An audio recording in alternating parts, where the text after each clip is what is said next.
I know all you expecting mothers take extra caution in what you eat, how much you take rest, and also regarding the environment around you. But have you ever thought about how noise affects your baby? So, when can babies hear in the womb? Around 18 to 20 weeks, babies start picking up sounds.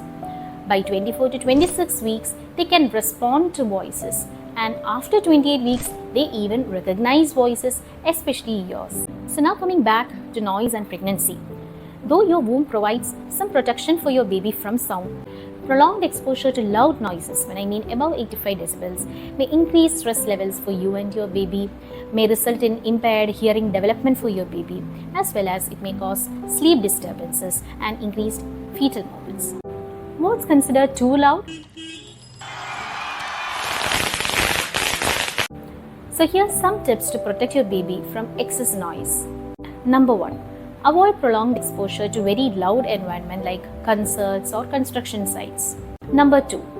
You can wear noise cancelling earplugs if you work in a very noisy site.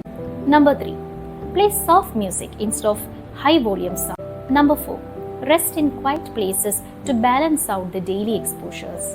So the takeaway is, occasional loud sounds won't harm your baby, but constant exposure to loud noise might.